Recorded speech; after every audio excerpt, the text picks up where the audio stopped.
Welcome to the 8th World Conference on Islamic Thought and Civilization.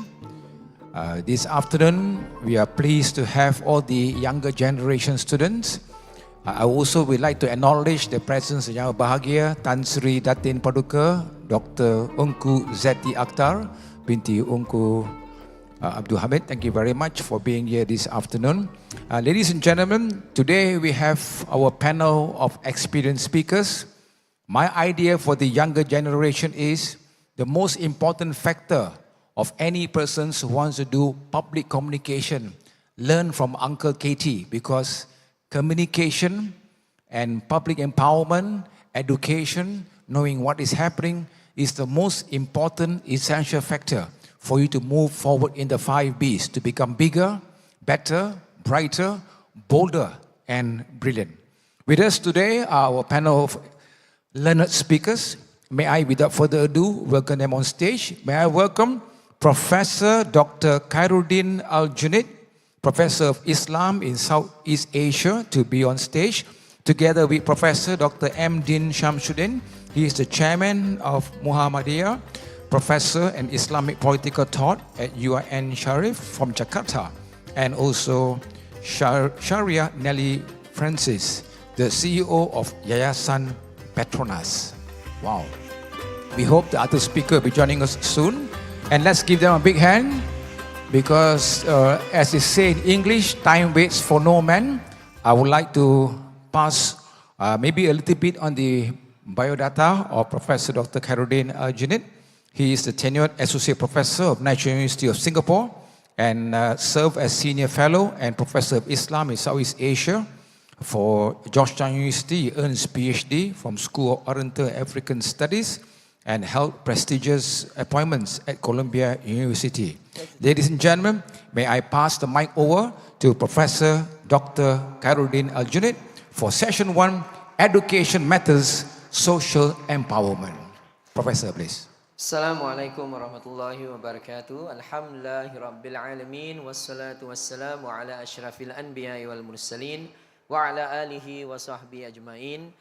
Welcome back everyone from a very nice lunch, and I'm sure everybody has somehow refreshed themselves after the morning session that we have had.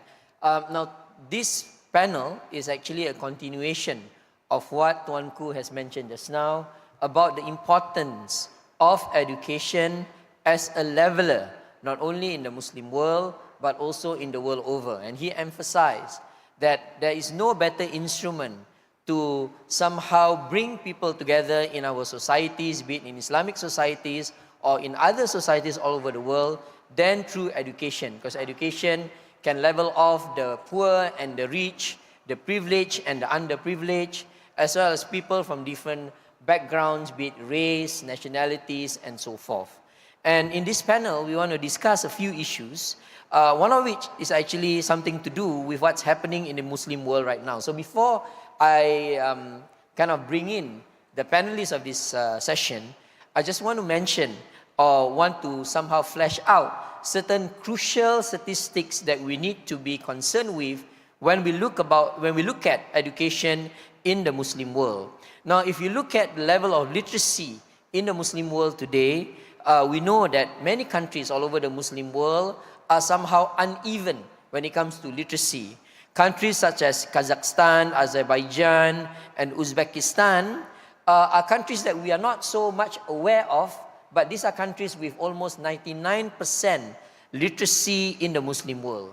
But when we look at the other side of the Muslim world, such as Niger, Chad, and Mali, only 40% of the people in these countries are literate, which means that only 40%, 1 out of maybe 3 or 1 out of 4 people in the country can actually read and write. And let's look at, for example, Pakistan. 22.8 million children in Pakistan alone are actually out of school. And this is equivalent to the population of Malaysia now. And in fact, the population of Sri Lanka is about 22.8 million. And female literacy all over the Muslim world languished just to 49%. And the World Economic Forum found that in most Muslim countries, that are underdeveloped, education is a perennial problem. And even if you have universities in many of the Muslim world, the universities in the Muslim world have not caught up with many of the achievements of universities outside the Muslim world. So we want to talk about education not only because we are aware as Muslims, as what Rasulullah SAW has told us, that talabul ilm faridatun ala kulli Muslim, but that education is an agenda that we need to be concerned with. I was informed at first that Minister ZAMBRY is not going to be here, but now he's here. So let us offer biggest applause for Yang Berhormat Datuk Sri DIRAJA Dr. Zambry Abdul Karim, Minister of Higher Education Malaysia, and Sheikh Dr. Muhammad bin Yahya Al-Ninowy, the Founding Director, Madina Institute, USA. Good afternoon, gentlemen. Please take over. Okay, so as I was mentioning just now, we have a big problem throughout the Muslim world of educational underdevelopment. But that is not the case for countries such as Indonesia, Malaysia, parts of the Arab world, and interestingly, Morocco has a very high literacy, so does Egypt and other countries. So I want to begin first by zooming into Malaysia. And this is where we have SHARIAH NELLY Francis with us, the CEO of Yayasan Petronas. I want to throw the first question to you. What have, for example, Yayasan Petronas done to empower societies through education? Bismillahirrahmanirrahim. Assalamualaikum warahmatullahi ta'ala wabarakatuh. Firstly, being in the panelists, being a panelist among all of the doctors, certainly a formidable experience for me, but I'll try to answer the question as much as possible. Before I do that, allow me to quickly introduce what Yayasan Petronas is. Yayasan Petronas is the social impact arm of Petronas with a mission to deliver positive, sustainable impact for the well-being of societies across the nation. And we do this across three pillars: education, community well-being, and environment. And when we talk about sustainable impact, it comes together with the element of empowerment. And empowerment, i.e. making community thrive and have access to opportunities. And the best way to do it is nothing else but through education. Education empowers individuals, empowers community, and I believe education is also the fastest way to actually make change, because it only takes one generation. It only takes one generation. For that, across the three pillars that we focus on, we embed education, capability building, training, learning sessions to ensure that the communities that we work with will come out with enriched knowledge that will help them ready in pursuit of further improvement. I would like to also mention that I personally don't like to call what we do as CSR, because CSR very much connote a one-off intervention, while social impact is about sustainable impact. And if I may borrow Tuanku's reminder in his address earlier, we must take education seriously, and education as the quest for impact is about long-term curation and planning to bring about a positive impact. Okay, thank you very much. I just want to extend from what you said just now about CSR, how companies such as Petronas use education as part of the CSR. But when we shift into Indonesia and look at movements such as Muhammadiyah, education is not part of their CSR. Education, as we know from Muhammadiyah, was the mainstay of what Muhammadiyah did from the very beginning when the movement was founded in 1905. So maybe I want to shift to Professor Din Syamsuddin, whom I've known for a very long time since my hair was black and now it's equally white.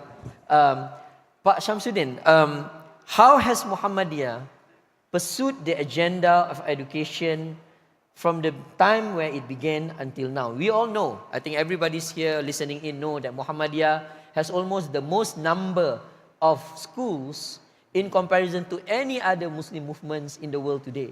how has Muhammadiyah proceeded to empower people through education? Thank you. Bismillahirrahmanirrahim. That's true that Muhammadiyah, as the oldest and one of the largest Islamic organization in Indonesia and in the world, because we claim to have about 60 million members or followers, has become not only a religious or an Islamic organization, but it's indeed a cultural movement in its large understanding. We are recognized as a national educational movement because the founder of the organization created the first school in Indonesia in 1912. And now we run about 16,000 schools from elementary to high schools, and about, alhamdulillah, 172 high learning institutions, including universities and colleges. The basic idea of the creation of such educational institutions, number one, is to enlighten the nation, especially in the pre-independence era. And therefore, in our constitution, mencerdaskan kehidupan bangsa, one phrase in the preamble of the Indonesian constitution, according to the historians, it's to reconstruct the exercise experienced by Muhammadiyah and other Islamic organizations in order to enlighten the nation. So really education is seen as a strategic instrument to develop our nation, and this is in line with the Islamic teachings based on one hadith of the Prophet Muhammad. I translate that mankind were created in fitrah, innate human potential, but the parents are those who can change them. فَأَبَوَاهُ يُمَجِّسَانِ وَيُهَوِّدَانِ وَيُنَصِّرَانِ. Meaning, between the two factors, internal factors, the fitrah that inherit by humankind before birth, and the factor ajar, this is in Bahasa Indonesia, is more important because it can change. So, by saying that, I would like to indicate that the very purpose of education in Islamic perspective is not only to educate, but how to enlighten and to prepare the human resources with high quality, and to improve the al-fitra al-insaniya, the human innate, because fitra has a dimension of potentiality, and therefore the aim of education, as we believe it in Indonesia, is how to prepare. And one more thing, as regard to the very problem of education in the Muslim world, including in Indonesia, is the existence of the dichotomy between religious subjects and the non-religious subjects. And thanks God that we have been able to cope with the problem. Like in Malaysia, I know the Parochian paradigm of the unity of knowledge. Tawheed is the unity of knowledge in addition to unity of creation, unity of existence, but there is also unity of knowledge. But in your case in Malaysia, you divide, there is revealed sciences and non-revealed sciences. And the problem remains not only to divide sciences into revealed sciences and non-revealed sciences, but how to integrate, to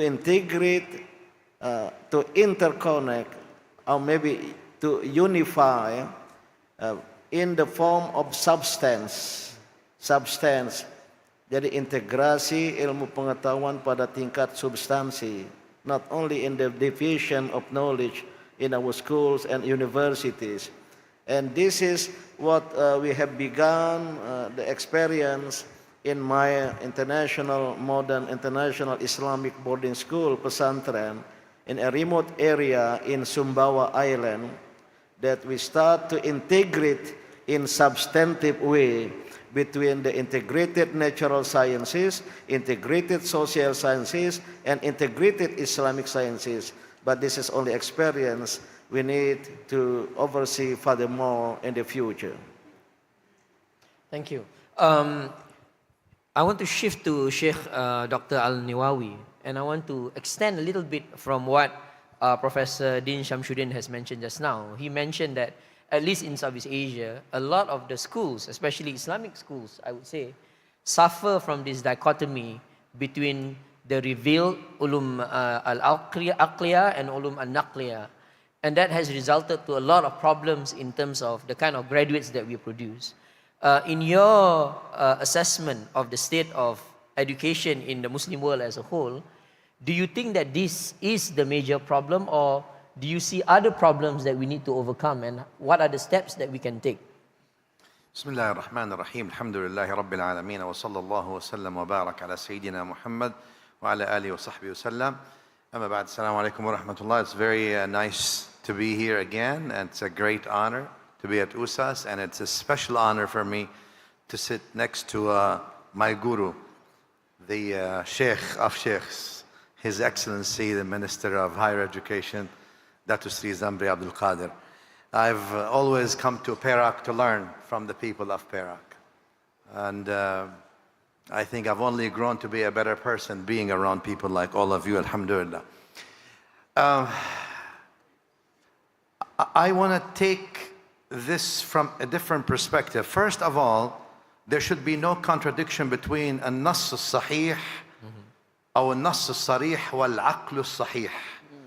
Sound intellect and authentic text should never be inconsistent, because the authentic text to the Prophet ﷺ ought to be consistent with the sound intellect. Allah did not ask us to believe in something that is contradictory to the sound intellect, collectively speaking. So that's the basis of our faith. But I think what we lack in our education lately, and this is a diagnosis and a prognosis, is moving from a system of education that is based on information dissemination to alchemy. I'm going to use this word. I know it's not an academic word. By alchemy, I mean that education cannot be information, has to be transformation. That's alchemy. A transformative process rather than simply an informative process. And that's where you see the prophetic application of the deen was information and practice. Orthodoxy and orthopraxy conducted together led to a more perfect example. And that's why the Quran came. The Quran came to liberate this human being from the shackles of own slavery by tackling three things. I'll finish with this quickly. By tackling first the economic slavery, so I free you to learn. By tackling the intellectual slavery, so I free you to learn. By tackling the cultural slavery, so I free you to learn. So by first economic slavery, the Quran came and the Prophet ﷺ came to tackle economy from us being enslaved to it through debt bondage. Why was riba talked about? Debt bondage. And then wage dependency. And then making people work to afford manufactured wants. Not just the products are manufactured, the want to want is manufactured. And that's where the Prophet ﷺ is in Sahih Muslim said, لَيْسَ الْغِنَى عَنْ كَثْرَةِ الْعَرَضِ. The rich person is not the one who has the most, but the one who needs the least. So we go against that for liberation of the human being, so the human being can maximize their potential. Then we come to the intellectual liberty that Islam focused through the transformative educational process. First is to free you from limited information, because information is power. So you deliver information equally, thus you're empowering people. Versus limited information. Versus today, algorithms that curate what you see and they curate what you actually believe. And that's where Iqra comes, unlimited, mutlaq, open. Iqra, read in the name of your Lord. And the last is obviously cultural, because Islam wanted to free us from an imposed image of what is beautiful. Beautiful is not just one thing that I curated and impose it on you. You could be beautiful in your own traditional ways, in your own simple ways, in your own whatever ways. So came to free us from that slavery to an imposed image of beauty, imposed image of success. What is success today? You see people answering and repeating the same exact thing without thinking about it. And then also an imposed image of worth. What is your worth? And I think that's where education comes to free people from such shackles. Wallahu alam. Thank you very much. And now I want to kind of bring in this issue of development. Mr. Zambry, what do you think education can do as a prerequisite and a bulwark for development, especially for national development? The Sheikh just now mentioned about how success is a mantra, for all of us. And of course, in the state that we are in right now, success is always equated with development and always with material development.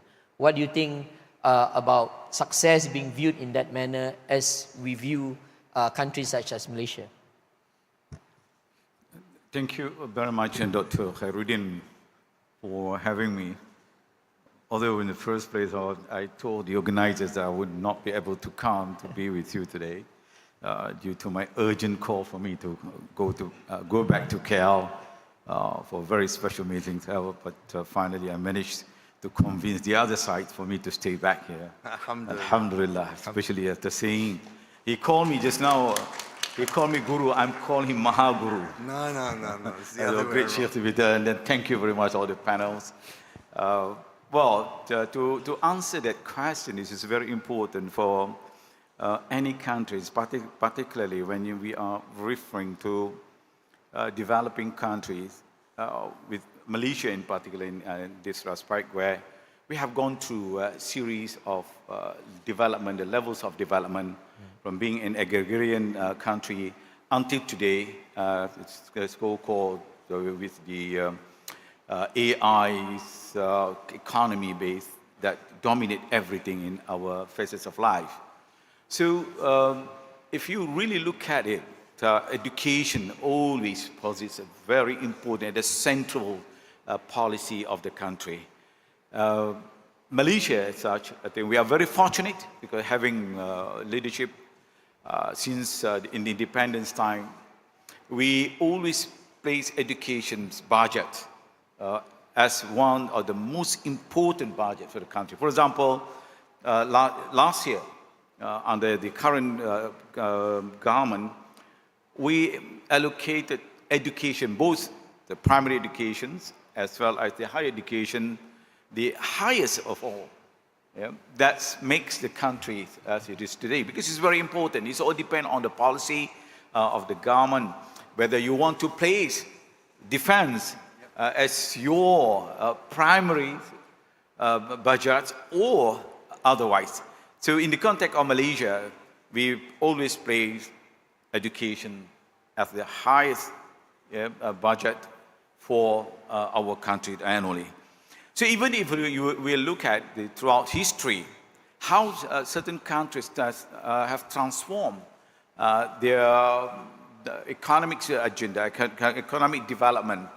For example, if we start looking at during the Meiji Restoration, Japan, so we all know how Japan is today. It's also due to the education, how they place education as a focus for their country's transformation. That also applies to South Korea, that applies to China, even China now. Yeah, you see that with the recent blueprint they have launched recently, where all universities in China, even for that matter, we have numbers, thousands of Chinese students now flocking to Malaysia to get better education for the country, because they always produce, for example, they are aiming to have every year about 1 million Chinese students studying overseas, then they must come back after finishing their studies to help the government develop the country further.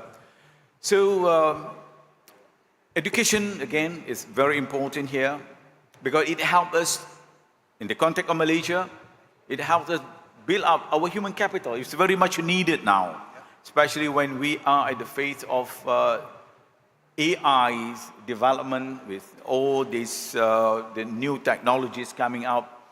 And the second part of it, it's very important also for us to continue to build up our intellectual capital as well.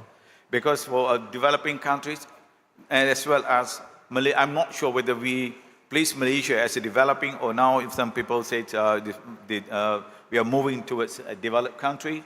So one of the prerequisites for it, we have to have our intellectual capital.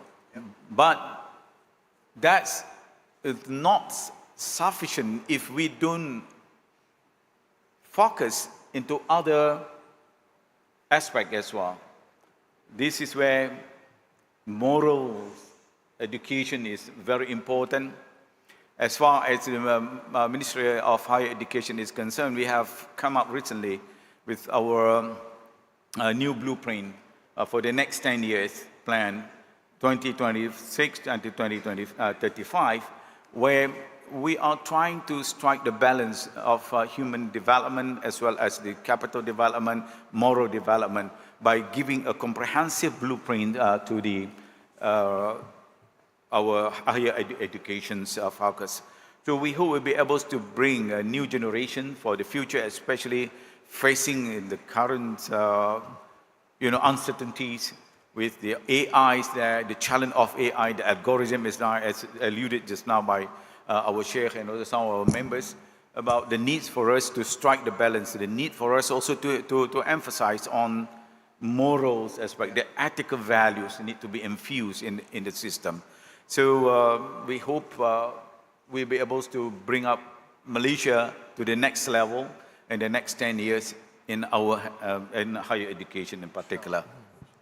Excellent. I just want to give a bit more stats because it's so interesting. In the Muslim world today, the country with the highest allocation for education is actually Indonesia. And the reason is because it is constitutionally mandated that 20% of the budget must go to education. The next country is actually Saudi Arabia, and third comes Malaysia. Now, if you compare all of these countries in the Muslim world, Malaysia is amongst the highest when it comes to the allocation for education, especially higher education. So the figures are telling us that the trajectory of education, at least in Malaysia and Indonesia, is actually very, very positive. The 13th Malaysia Plan for 2026 to 2030 targets over 700,000 manufacturing jobs, 500,000 digital economy jobs. We know, at least from the latest reports, a lot of companies from Singapore, I'm going to give this talk tomorrow actually in another place in Perak, has moved to Malaysia, especially to Johor and to other places in the eastern side of Malaysia. So the statistics are telling us that education in Malaysia and Indonesia are actually producing graduates, especially at the TVET level, that are now going out into the world. Singapore takes in most of the doctors from Malaysia. Indonesian workers are going as far as the US. I had the opportunity, Pak Din SYAMSUDDIN, to be in New York and in Washington DC. And most of the engineers in the telco industry are either from Philippines or from Indonesia, especially orang-orang Sunda, ramai orang Sunda di sana. But I want to go a little bit further and ask Mrs. Sharifah Nelly Francis on the issue of the empowerment of underserved learners. So what has been done, at least by Petronas, to help learners that are underserved, people who are from villages. We know from reports of communities in Sabah and Sarawak.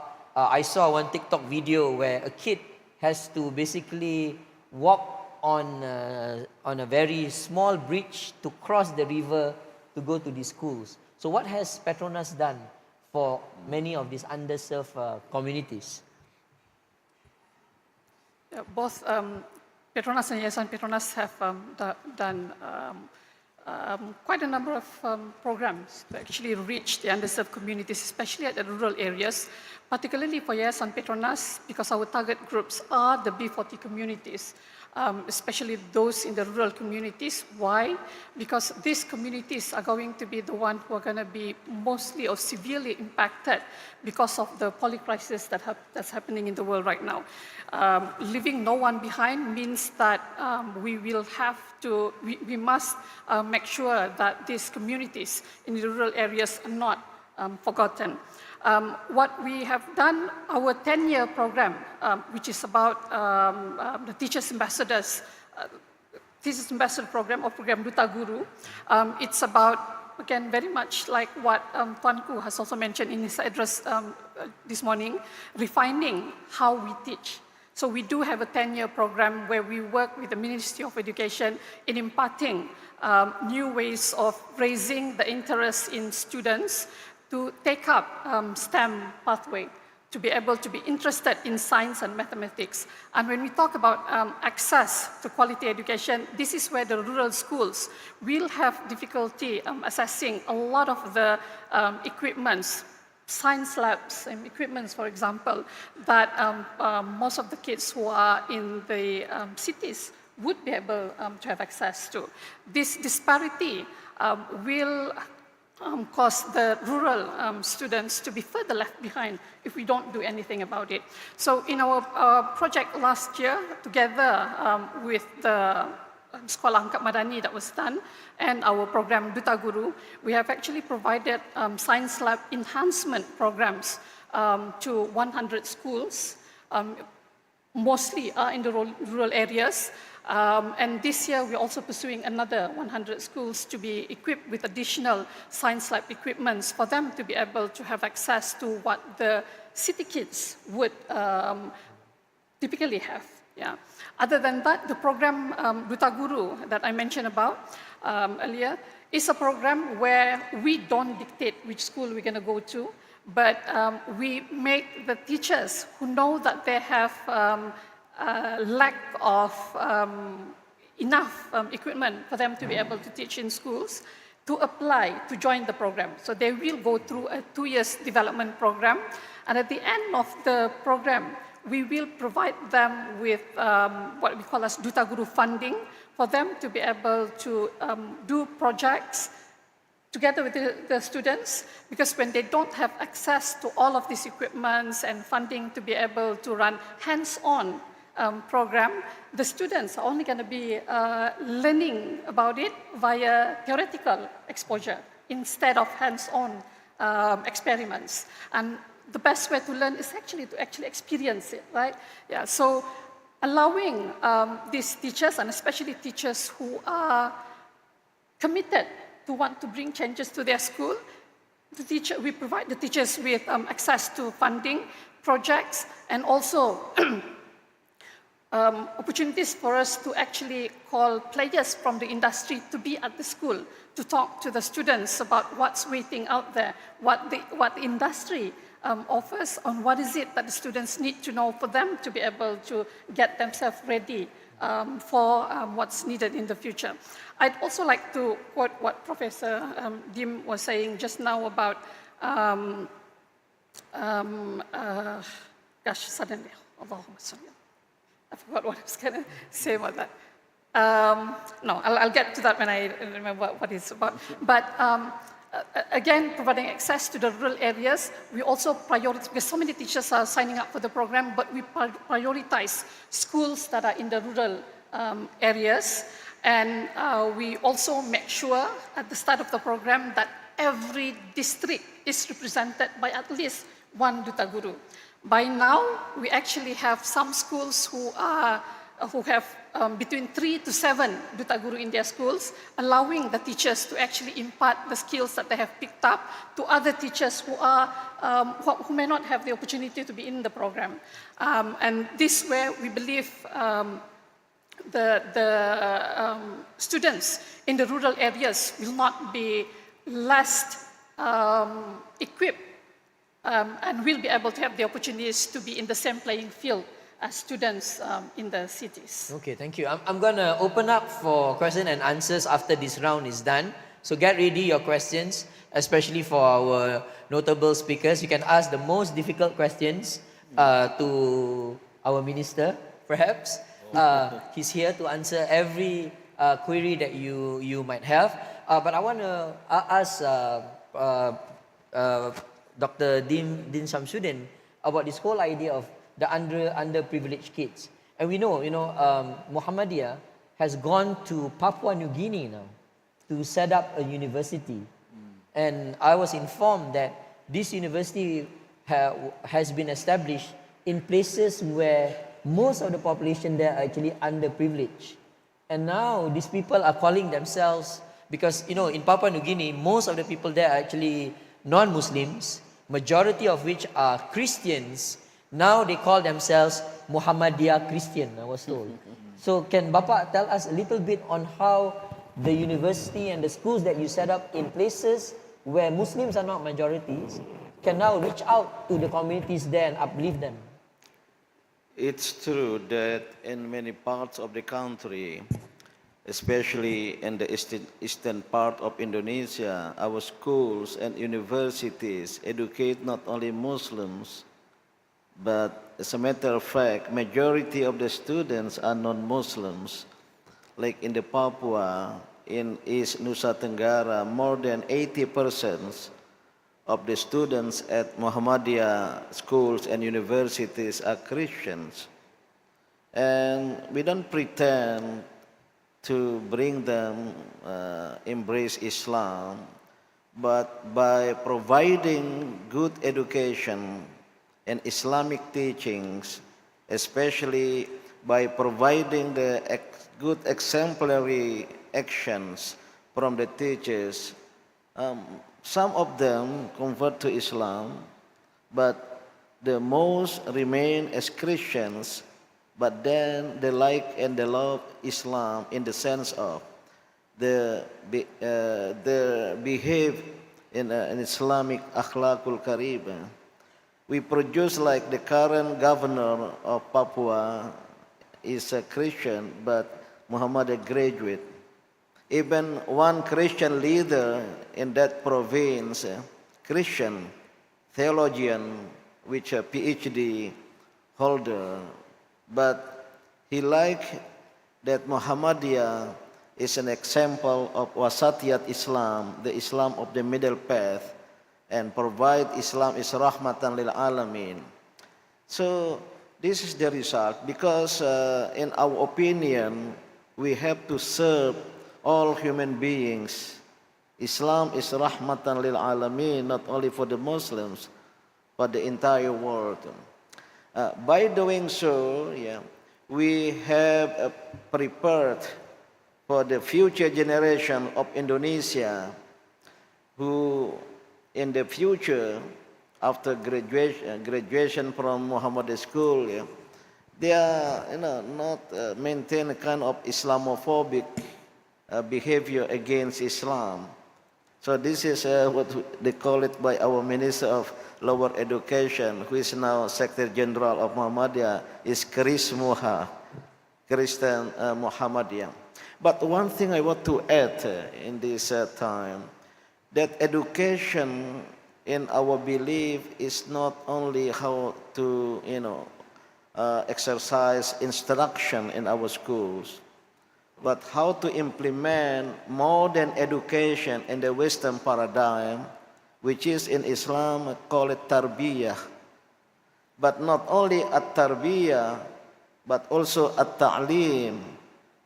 And as we learn from the creation of the first human being, Adam, based on dialogue from the God, the Creator, with the existing creatures at that time.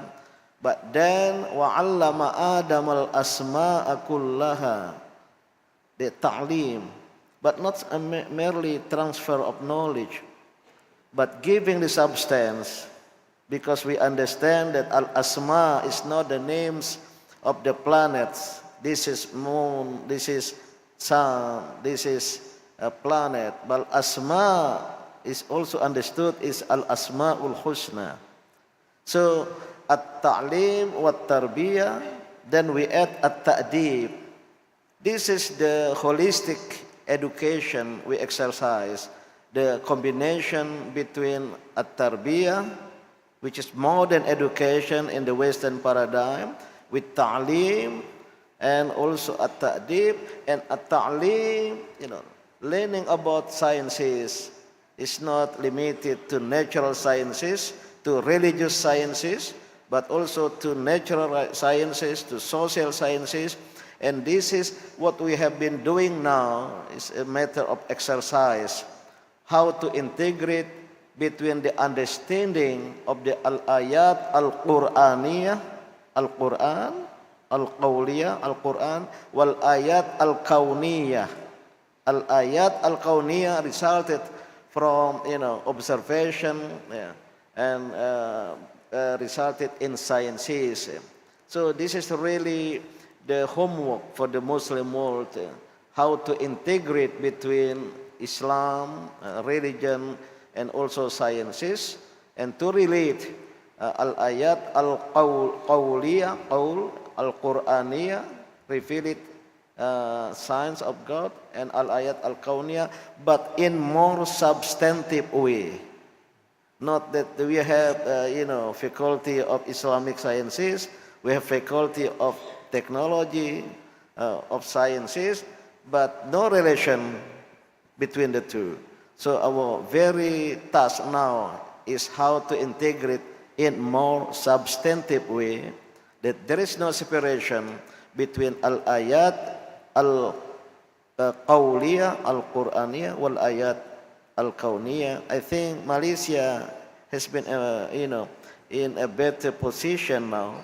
But I would like to say that we do hope by doing so, in the next century at least, the emergence of Islamic civilization will begin from our region.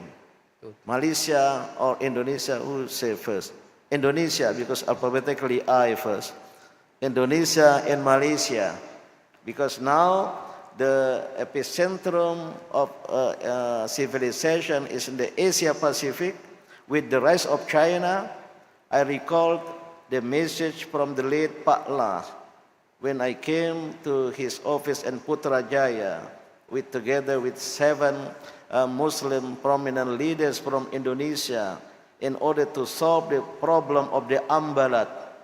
And then we were discussing about the future of Islam will begin. He said,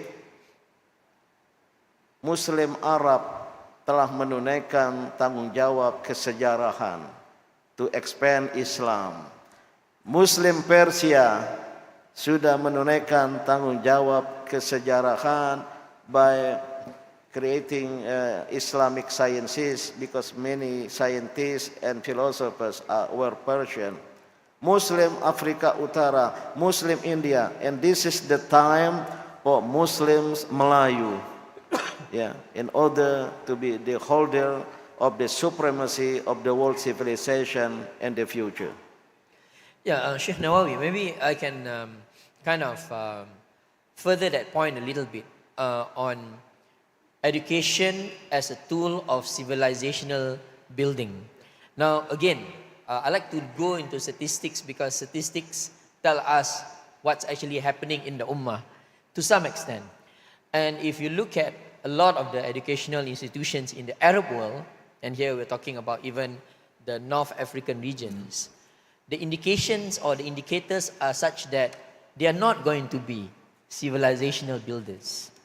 what do you think should be done, and how can the Arab world then learn from this part of the world in terms of education? Bismillahirrahmanirrahim. I think the whole world is grappling with the new challenges and they're adapting. And if we don't adapt all, the Arab world and the rest, we risk being extinct like dinosaurs. In order to avoid that, we need to adapt very quickly. The Arab world and the rest, even in America, we're dealing with ever-changing educational system. I'm at Harvard as we speak, and we're changing the ways. Harvard University is disseminating knowledge and all that. We need to cultivate critical thinking. I think Tuanku mentioned that. And that critical thinking leads to, I'm not just taking information as abstract. What am I doing with it? And that leads to constructive criticism. And notice I mentioned constructive, because if it's not constructive, it's destructive then. How do I then destroy someone other than me? Constructive is, it's not about me, it's about the we. Because constructive is for all of us. That's why the Quran was إِيَّاكَ نَعْبُدْ, not إِيَّاكَ أَعْبُدْ. إِيَّاكَ نَسْتَعِينَ, not إِيَّاكَ أَسْتَعِينَ. You, we worship. You, we seek help. Not you, me. Me is always pointing down. We is pointing up. And that's for a reason, even if we take it as an ishara like this. Constructive criticism with critical thinking allows us now to build a nation, to build a community, and then to build the world. And I think that's where we need, whether it's in the Arab world or elsewhere. Because we've become complacent, I think, since we've established university systems, and we say, all right, university systems are there to disseminate information. That was good the last century, it's no longer good. It's not good enough anyway. We need to take that information and apply it. I think our job as educationists, and I would like to consider myself as one, is to be the, I'm going to use a medical, to be the midwives of a new generation of thinkers that dare to think, have the courage to disrupt, non-violently so, to provoke, and then to guide the new leaders of humanity, not just this ummah and the Nusantara.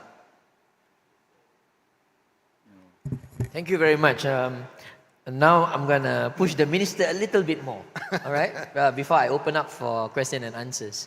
I always see Malaysia as being the leader of the Muslim world in the many years to come in terms of education.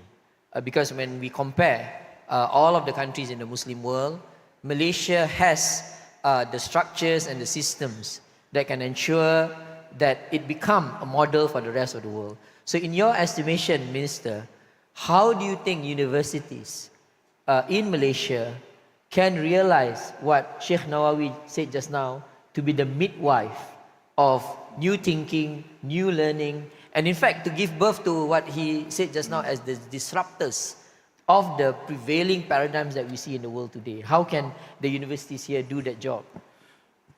We have to accept the fact that the global education is changing rather quick and very fast. And it's unfolding in front of us. If you look at throughout history, you can see the shift has also already moved from the Western world to Asia, particularly if you read, for example, I'd like to recommend this book to you all to read through by Professor William Kirby, The Empire of Ideas, how it's the book talking about the shift from Germany to the States and now to China for the last 20 years or so. So it's a very important fact for us to look at too. But I also concur with the view pointed out by our Professor Din Samsudin about the shift toward this part of the world, the Nusantara world, for us to embrace the real concept of education. For example, taking into account of Malaysia, what we have already produced, not only for higher education, but also for our primary and secondary education. We have come out with a new concept of education The education cannot remain rigid as we understand it. And we need to look through, or what they call now, unbundle the education, the concept of education. For example, we've been talking about just now, you're talking about the soft approach, the social sciences, and also how soft sciences or hard sciences. And now you have in front of you, it's not only on the emerging of the new disciplines such as AI algorithms, quantums, and I think for the next course of new disciplines that university must take up, for example, in the area of planetary health. Yes. This is, and even now for your information, you are students of engineering, all the technical studies. They are not purely talking about technicals per se. They are talking about how you combine the technical studies as well as the social sciences study. For example, we have been engrossed ourselves with the concept of STEM. Everybody must go to STEM and STEM. I said, look, people have changed the concept of STEM itself by putting another dimension into it. That is that's from STEM to STEAM. Where they embed A stand for arts or liberal science. You have to take it. Even if you go to UTP, for example, University Petronas, in here, right here, they have now, they already introduced engineering. They call it integrated engineering, where you are also required to take other courses as well, in order to build your personality, your character. Because at the end of the day, what is the purpose of education? The purpose of education is cultivate your mind. That's what our Sheikh mentioned just now, about cultivating your mind to be more critical. Like Einstein says, the purpose of education is not for you to memorize, to find the data, but it's the purpose of education for you to think, your mind to think about everything around you. So that is one thing that we have to look through. That's why if you look at our new education blueprint, we place at the center of our blueprint is on humanity. They call it based on humanity based, or like here in Perak, for example, before when I was the chief minister, we proposed the knowledge-based state. That is, knowledge-based state means you have to be more inclusive. It's not only looking at education from one dimension, but you must also be more inclusive, looking also from other aspects that can cultivate not only mind, but also the character, the soul, and the conscience. For example, you're talking, our Sheikh mentioned about the need for us to look through how people can think critically. To this world, for example, AI will give you everything, all the precision answers you want, or very quick answer you want to have. They will provide you. They will provide solution to you. But you must also remember, they cannot guide the character that you need to, develop yourself. That's right. What kind of character we want to build? This is where the comprehensive education, the way you look at education, is very important. I remember was one author, I think all of us remember this work, Dr. KHAIRUDIN, I think this is a compulsory work of Paulo Freire, The Pedagogy of the Oppressed. Today also mentioned how he reminded us, the works of now, these are Brazilian scholars. It's a very popular work. It reminded us about the impact of education, because the purpose of education, you must be able to create a critical mind, to see, or what he called conscientization, to create consciousness in yourself about your surrounding, Otherwise, you will not achieve the very purpose of education. That is why we're trying to do in Malaysia the new blueprint as well. We hope that we'll be able to create the new generation to come, having both ability to think critically and also alongside with the moral, very basic moral foundation that they need to nurture in themselves. So that's basically, I think. Thank you very much. I hope I answered you a bit. That was very nice. Prof. I'm Kadir, opening up. Oh yeah, you want to, Before that, if I may, Yes. because what I forgot just now Yes. is exactly what Dr. Syarif mentioned, and thank you for that reminder. It's about integrated knowledge, and that's also what we bring to the rural kids to remind them that they are, among all of the students and the students who are here to be reminded, that they are the problem solvers. Not the future, but even now, they are the problem solvers. Yeah. And problem solving doesn't happen with you knowing just one subject. But it is about integrated knowledge, and it cuts across human values, leadership, discipline, communication, aside from all the respective subjects that they have. And for kids in the rural areas, literacy and numeracy is also part of it, because to avoid which otherwise will cause them to be left further behind. And we believe that rural kids, the adversity that they have to go through, make them even more committed and to learn, and their thirst for knowledge make them learn the most. And that is actually a perfect platform to remind them that they could be the one who holds the solution for cancer, for energy crisis, because they are down there on the ground facing all of the adversity that is most affecting them. Again, I would also like to borrow Tonku's note this morning. Measurement is not just how we have grown, but also who has grown with us. And when we talk about solutions to problems that are out there, they're not constant. Yeah, the evolution of what's happening in the world requires knowledge to be deepened further so that more and better solutions can be made available, and that requires us to dig and to explore knowledge to the furthest that we can to create more and more knowledge out there. Yeah, I like what you said about adversity is the best form of education. They did a study of CEOs in the United States of America, and found that most CEOs in the United States of the biggest MNCs are usually from India.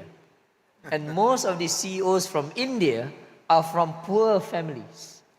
They interviewed one of the CEO, if I'm not wrong, it was the Google CEO, who said that precisely because I was poor and I had to solve problems rather than complain of the fact that I was born from a poor family, that when I become a CEO, I enjoy having problems. So I think being poor, being underprivileged, if you are given the opportunity and you're given the structures and systems to help you, you can actually flourish in any situation that you are in. Okay, You're right. I fully agree and concur with Dr. KHAIRUDIN's point.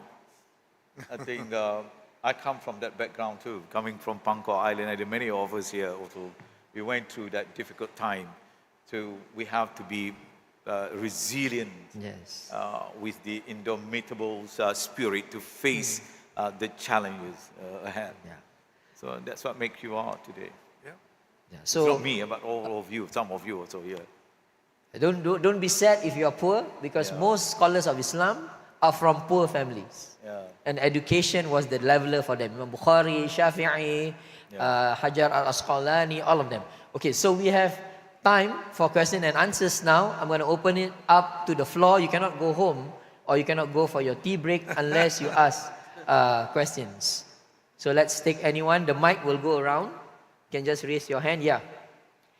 Maybe, yeah. That brother over there, you stood up. Yeah. Very good, Prof. Very nice. Bismillahirrahmanirrahim. Assalamualaikum warahmatullahi wabarakatuh.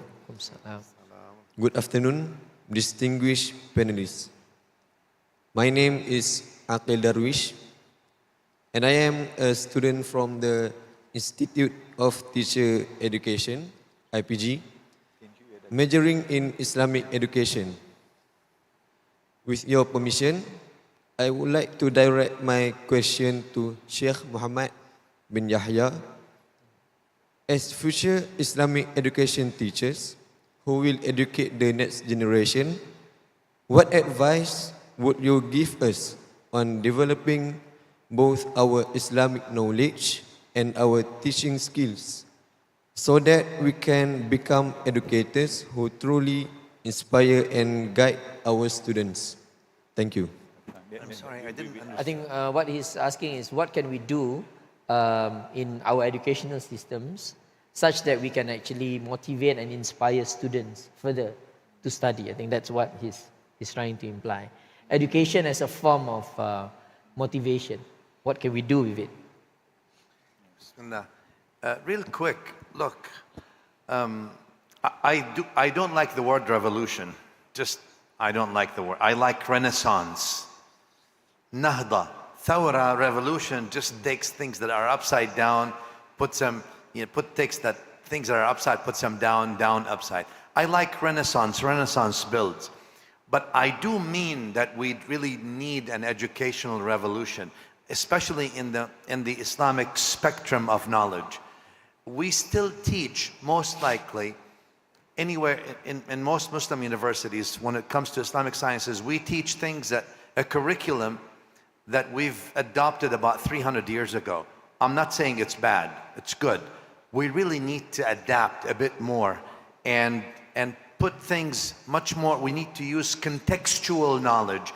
Keep the good that's there and then add context to that knowledge. Otherwise it becomes abstract. And that by itself is reinvigorating and also inspiring, because it's no longer just abstract that you're just memorizing things that Imam Shafi'i, for example, rahmatullahi, said, and you're just, regurgitating them. No, there's a context to it. There's an application to it. Remember, knowledge is content, context, application, then innovation. And unfortunately, our content is not that complete and we're out of context. So we cannot get to the application, let alone to the innovation. And that's where we need to be. And that applies to the very Islamic studies, from ulum al-aqaid, to al-fiqh, to al-hadith, to tafsir, all of that. And that means we need to train the trainers. That's where it starts. So the trainers need to be trained and the trainees need to be trained, both in a different way, much more contextual knowledge, much more solid, lean, with a lot of love and compassion. Yeah. Thank you. Any other questions from anyone? We're going to take a few more. Well, can I just quickly respond to your question about what motivate you to seek education, for example. But it depends, I agree with Sheikh just now, it's about the context, maybe the new disciplines, a new area of knowledge that requires further exploration, and also that builds your eagerness to go and seek that new discipline as it emerges. But the point is also very important about yourself. You have to answer yourself, because I think the question is rather, focused into how do you motivate yourself to be as what you are. Found some of the sheikh here, the professors here.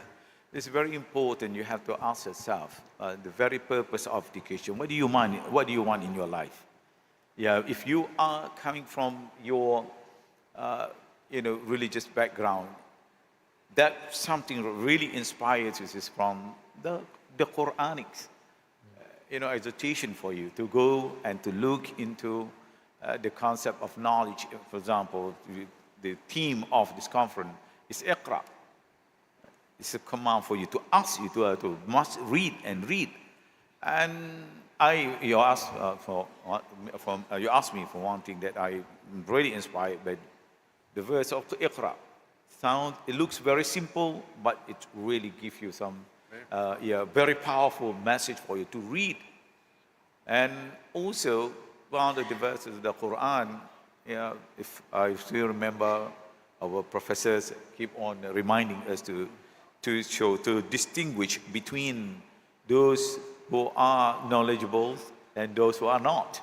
Because قُلْ هَلْ يَسْتَوِي الَّذِينَ يَعْلَمُونَ وَالَّذِينَ لَا يَعْلَمُونَ. It sounds very simple words of the Quran, but it's very profound impact for one's life. If you want to, to lead a better life, you must go and study and seek knowledge. Anyone else would like to ask? Yeah. Hello. Assalamualaikum warahmatullahi wabarakatuh. Yeah. Louder, please. Assalamualaikum warahmatullahi wabarakatuh. Waalaikumsalam. My name is Ahmad Husni bin Haji Hassan. I'm one of the lecturers in USAS. Louder, please, sir. I'm a lecturer here in USAS. My name is Ahmad Husni, and we are so glad to see my longtime friend, Dr. NINOWY. That we have been used to deliver a lot of speeches, a lot of a lot of presentation here. I just like to. I'm glad to hear the idea of training of trainees, as mentioned by Dr. NINOWY just now. What I've discovered here, my experience here in Malaysia, in terms of education, by learning Arabic and learning English is a problem here. So please guide us, please navigate us. Is it okay for us to teach Arabic in Malay or teach English in Malay? There's a problem. So training of trainees is very important. So please guide us and please give a good advice for us. Thank you. Assalamualaikum. I think it is more about the context again. I know it all depends on where you are. For example, let me cite the example of myself. I must admit, in all humility, I come from a Malay school, a Malay stream school, Sekolah Melayu. Until my STPM, I didn't read English. I didn't speak English. At that time, I got 9 for my English. Tan Sri Ziti may understand because you are representing our generation. Although I'm much younger than you, but 9 means what? Months means fail. Of course, I got better grade for other subjects, but not English. I only, began to speak English during my university days. When I was given a place together with Professor Wan to join IIUM as the first batch. Professor Kamel is also here. We were struggling then. You're right. Sometimes I agree with you. The struggle of our students normally in Arabic and also in English, because we are living in an environment where people normally speak a different, way of expressing themselves. It is not in an environment that allow you to speak. What do you call it? Speak in their context, in their thinking. But one thing I think you have to, from my experience, so this is talking from my experience, you have to learn from others, those who speak good English, those who speak good Arabic. I was struggling also to learn Arabic. We learn Fusha, but it's not easy though. But at least I have the basic Arabic as well. No, you got to understand. So it's difficult for me to answer that, but I think we need to really address this issue. Agree with you. We have to form probably a special committee, how to make sure people, English I think it's not much difficult compared to Arabic. Because English you have singular and plurals only. In Arabic you have singular, duals and plurals. That's Maybe others can Yeah, share their Minister, experience. I think that point is very profound because one of those things that I saw when I was studying overseas, I did my PhD in London, was that many students that come from Southeast Asia had problems in acquiring another language. And this is especially when it comes to acquiring either English or Arabic or any other language. I mean, amongst the Arabs, we say miftahul ilm bil lugha, miftahul lugha bil bi'ah wa kalam al wadih. Right? We say we be in the environment or we speak it clearly. So I'm wondering, you know, from the experiences of Prof. Din Syamsuddin, the Indonesia, because if you go to the Indonesian institutions, especially if you go to Pondok Guntur, their mastery of English and Arabic Very good. is just amazing. So what is the ingredient that you have? Fortunately, I was a graduate from that school, modern Islamic boarding school in Gontor. Arabic and English are must. We have to learn, and we speak daily in these two languages. But it's not only the language. In the future, in my humble opinion, the Muslim world, Muslim countries must set up agenda for the future in the field of education. I totally agree with you, Sheikh, about the idea of contextualization, but should be in multi-level. Number one, contextualization with the reality of the Muslim world that we are now left behind. I think the echo of Shakib Arsalan, لماذا تأخر المسلمون وتقدم غيرهم, why the Muslims remain in the backwardness and the others are, develop and have progress. The answer is a question, is the solution to the reality.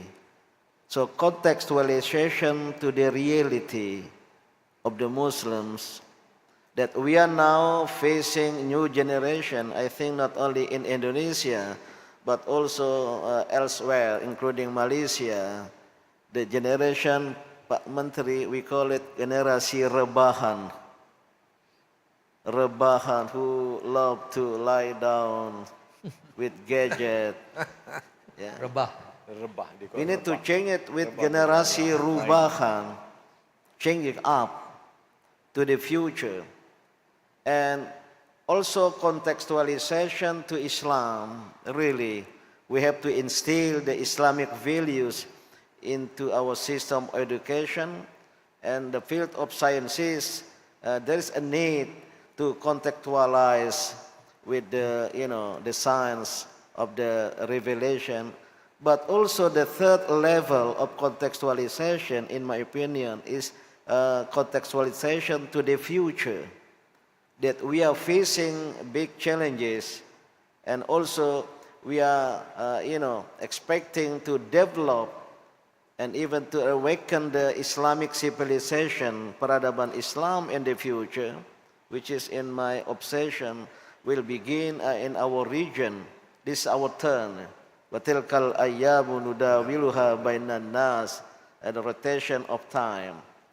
By so doing, there is agenda, the Excellency Pak Minister, I've been telling to also Indonesian Minister of Education, which happened now, Minister of Lower Education is Secretary General of Muhammadiyah, and Minister of Higher Education is Chair of the branch of Muhammadiyah in Bandung, close to the Institute of Technology Bandung. But we need to move from being consumptive of sciences and technology to be more productive. And for that, we need to reconstruct, like in the field of medicine. In our School of Medicine, maintain the Western paradigm of medicine, which is, I'm not from this field, which is indeed reoriented itself to the end, not to the first, not to the origin. We need to refer to Ibn Sina, Avicenna, Ibn Hawqam, which tell us the paradigm, Islamic paradigm of medicine. So that I suggest in Indonesia, in the Muhammadiyah, not only to open a school of medicine, but maybe school of perennial medicine, which is indeed quite different from the Western paradigm. So this is just an example. We need to be more productive, and we need to refer. I think the Office of Higher Education in the Muslim world needs to revitalize the Baitul Hikmah, the House of Wisdom founded by Caliph Harun al-Rashid and developed by his son Al-Ma'mun, which is the venue for research. And you know, the Baitul Hikmah function is not only library of Greek sciences and philosophy, which is we translated into Arabic, but also to develop and criticize that paradigm of science and philosophy by referring to the Quran and then going back to understand the al-ayat al-kawniyah, the science of God and the universe, and then the Muslim scientists and philosophers invented new sciences and new philosophy. So we need to refer to that era, but not in romantic orientation, that we have had such glorious past, but also to be responsible to develop that kind of paradigm for our future based on the contextualization of the current development of science and technology. Can I just respond quickly to our Professor Din? Yeah, you agree with him that we should not romanticize the past, but we have to move ahead to see what we have, at our own area here, especially in Southeast Asia, in Nusantara. As such, what we've been doing, we have actually, for your information, we have already started a project called the Research Mobility between the two countries. We have signed with Indonesian, with my counterpart, Professor Brian. Professor Brian, it's not Brian. It sounds English though, but he's Muslims. Very brilliant higher education from Muhammadiyah. We signed this agreement, the collaborations effort between the two countries to begin our Nusantara project, where we identify all great professors in their respective area, for example, in engineering, in aerospace, in AI, and so on and so forth. So we want to create the mobility of researchers between the two countries. So we hope we'll be able to expand to other countries around the world, particularly among Muslim countries. I've been to several Muslim countries for your information, promoting these ideas. We hope we'll be able to bring all the great scholars, great brains to come together, to work together by putting into clusters into the area that we can work together for the benefit of our countries, as well as for the betterment of humankind at large. So we have started it for your information. Let's pray that it will be realized soon. Yeah, with your permission, Minister, can we take one more question from the crowd? I think it's heating up. Yeah. Before that, Prof. KHAIRUDIN, if I may just quickly give a simple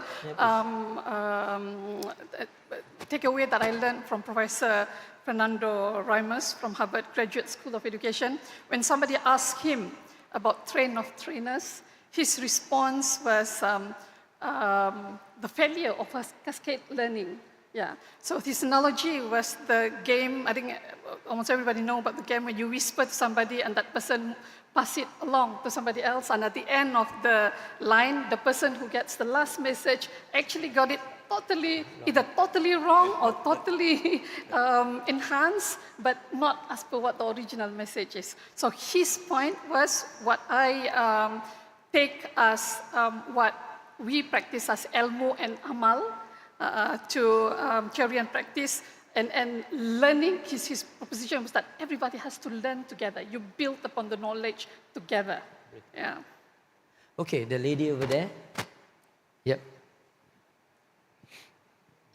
Okay, Bismillahirrahmanirrahim. Assalamualaikum. I am Duriah from University of Malaya. My question, actually I have a couple of questions, but Sorry, due to the constraint of time. Put the mic closer. Okay, because so, the echo. I see. If not, it's echoing. Okay. Okay, so I have, I guess I'll just choose the one question about looking at the children in Gaza. Okay. So what do we do? We are in a nation with in a better condition. What do we do systematically to help them? Do we send trainers over there to help teach? Because right now, I think what we have are just NGOs going there. And I don't think that's enough and it's not systematically done. Is it possible for the countries that have the money and the power, the resources, to send some people over there? Because I think bringing them here is quite difficult. As it is, even people who are bringing in money coming to our country to study is not that welcome by the locals. What more if there's nothing involved? So I was just wondering, what do we do systematically to help these people? If not, it will be a whole generation lost of the Muslim world of that region. Thank you. Anybody wants to take that question about what can we do Well, for the efforts at the national level, especially as far as the Malaysian government is concerned, you know our stance very clear. We have been helping, standing our help in many ways actually. Sometimes something that's being pronounced publicly, and also something that we just put it under the radar due to several reasons. But the most important thing is to what extent that we really come out with our efforts to help rebuild the country, particularly in the redevelopments of the area in Gaza, as well as in education. So Malaysia has been doing this over the last couple of years, and we have numbers of Palestinian students enrolling here. I don't have to reveal the numbers, but we have quite significant numbers of them are studying here, as much as we are also helping them in a way where we have used through technologies to teach students over there. For example, through the online programs, whether they are choosing the area in TVET studies or in the higher education studies. So we've been doing that for your information. Of course, we need everyone to come forward to work together. Otherwise, depending on one particular country, I believe Indonesia is doing the same. But we need people, everybody to come forward to extend our help. But rebuilding the countries is very much needed, particularly in the area of education, where you find all the institutions, educational institutions, higher education, such as university, have been decimated. You go there, that's a part of the strategy, of these countries and Israel. They have to target all the intellectuals at the center of education first, and also killing the children mercilessly. This is something unacceptable. But as we all witness, the world remains quiet, silence, not doing anything. But countries like Malaysia, we must come forward to do in whatever way we can, particularly in the area of education. Yeah, just for the record, again, this is purely stats. If you look at the countries in the Muslim world that has done the most for Palestine, it is Malaysia. And that has begun in the very beginning of the Nakba in 1948, when the Nakba began. And in 1959, when Malaysia, 57, when Malaysia became independent, Tengku Abdul Rahman's first agenda as the Secretary General of OIC was to ensure that the Palestinian state should be recognized, at least symbolically, but in future to the establishment of the state itself. So Malaysia has done a lot. Right now, interestingly, even Singapore are bringing in Palestinian students. It has not happened before, but now we are bringing in Palestinian students into the country to help them in one way or another. I think when it comes to, and especially when you talk to people from Gaza, they will tell you, do whatever we can as an ummah, but we can take care of ourselves. And this is the thing about people in Gaza that wonder-struck me all the time. Their level of yaqeen that someday, somehow, somewhere, sometime, they will get their land back is so strong. So we do what we can, inshallah, and we offer the kind of help that we can give in our limited capacity. So I have a last question, if there's no questions from the floor, to all of our speakers, and maybe we can go through one by one. We'll start first with our minister. If there's one thing, one so-called reform that you would like to see in the education or in the educational landscape in the Muslim world in the years to come, what would that be? That one big reform? Producing the holistic personality based on the intellectual capacity plus moral fiber. Thank you very much. Sheikh Nawawi? Education needs the sabr of Ayyub, the money of Qarun, and the age of Nuh. But it's worth it. I know it's expensive. If you don't believe me, try ignorance. Powerful. For the way forward, I would like to suggest education in the Muslim world and various Muslim countries need to revitalize the education in relation to the very message of Islam by combining between the three aspects, at-ta'lim, at-tarbiyah, wat-ta'dib. And there is one word from Egypt, at-tathqif, at-thaqafa, the name of our journal, that education is a mean for, pembudayaan, to prepare, but not only thaqafa, but also al-hadara. Education by education, I do hope the Muslim world will revitalize and will revive the glory of Islamic civilization and the golden era of Islam. Education is social empowerment. Our hope is that we continue to invest in people, especially the underserved ones. With partnership, shared knowledge, we'll be able to create solutions for communities, sustain and build upon, that we can continue to build upon for generations to come. Continue to invest in knowledge. Thank you very much. I just want to end this very enlightening session by saying that all reforms of education, as stated by Professor Said Naqib Al-Ataz, the late Professor Naqib Al-Ataz, begins and ends with the university. It is the university that has changed this ummah. It is the university that will set the tone for the ummah. Let us, all of us, spend our time, our effort, our energies to help the universities all over the Muslim world in the manner that we can.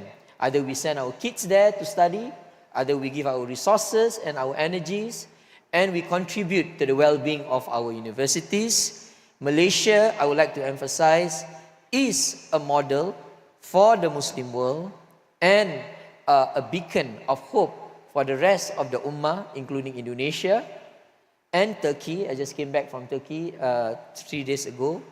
It is our responsibility for being part of the privileged ummah to move our ummah forward in terms of education. Once again, I would like to thank the panel for such an enlightening session and all of you for being such a good audience. Thank you very much. Assalamualaikum warahmatullahi wabarakatuh.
Satu, dua, tiga.